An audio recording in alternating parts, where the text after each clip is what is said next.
Welcome, Kingdom men and women, to the podcast designed to equip you for financial stewardship. Are you ready to align your resources in your divine purpose and build a legacy that truly matters? Here, we dive deep into practical financial strategies rooted in timeless biblical principles to help you master your money, eliminate debt, and cultivate true wealth. We'll also explore how to work in unity with your spouse, creating safe and open spaces to discuss finances, ensuring you build your financial future together. This isn't just about balancing your budget. It's about empowering you to live a life of generosity, impact, and freedom. Join us as we unlock the keys to financial freedom for the kingdom.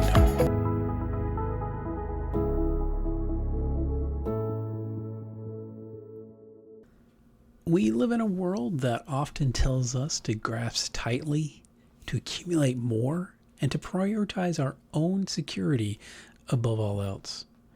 But what if the path to true abundance, not just financially, but in every area of life, lies in the exact opposite direction? What if the secret to gaining is found in giving? This timeless truth echoed throughout Scripture, and particularly beautifully in Proverbs 12:24-25. One gives freely, yet grows all the richer. Another withholds, and he should give, and only suffers want. Whoever brings blessing will be enriched, and one who waters will himself be watered. Let's unpack those powerful verses and explore what biblical stewardship truly means for our lives today. The first part of the proverb presents a delightful paradox. One gives freely, yet grows all the richer. Our natural inclination might be to think that the more we give away, the less we have. Yet the wisdom of Proverbs asserts the opposite.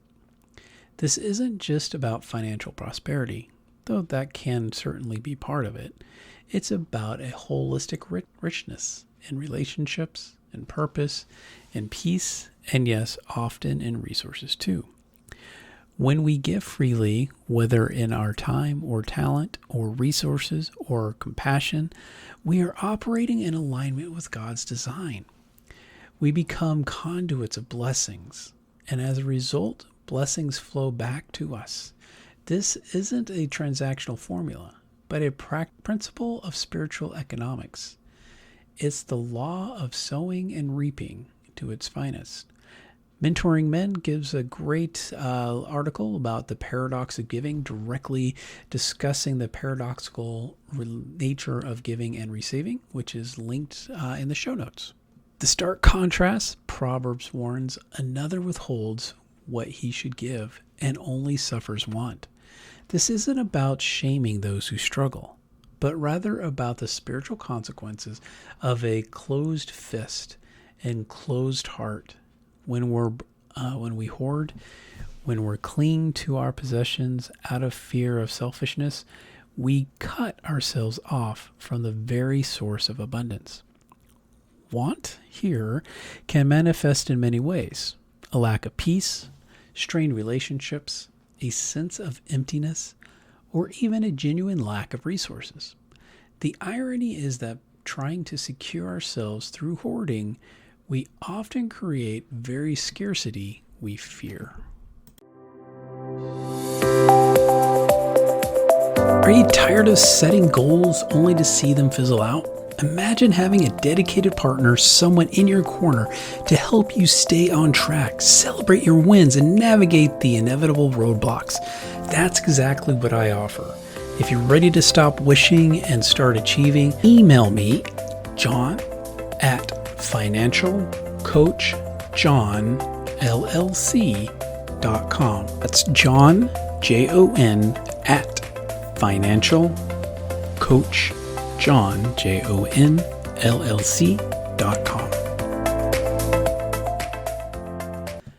The second verse reinforces this principle with two vivid metaphors.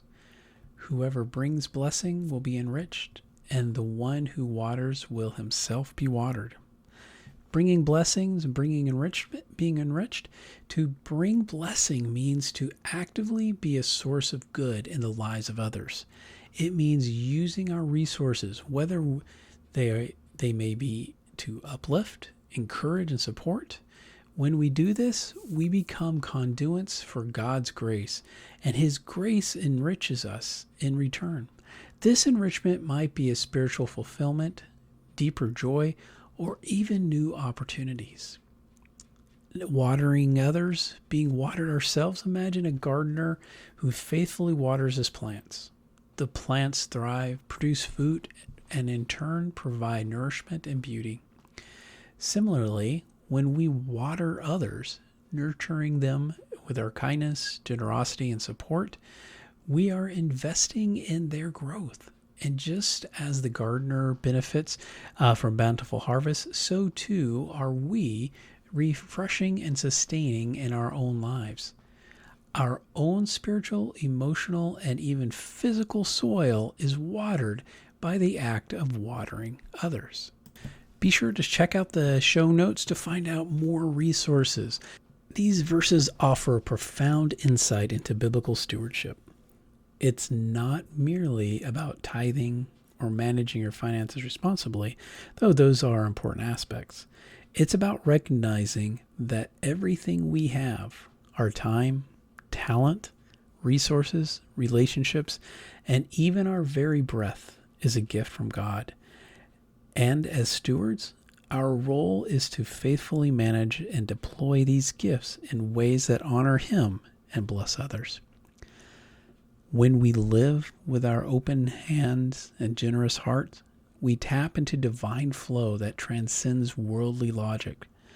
We discover the true richness isn't measured by what we accumulate, but by what we impart. It's in the giving that we truly receive, in the blessing others that we find ourselves abundantly blessed. How can you practice radical generosity this week? In what ways can you water those around you? If you've enjoyed this episode, the best way to support the show is by taking a moment to rate and review it in Apple Podcasts or Spotify. It only takes a minute, and it helps new listeners find us.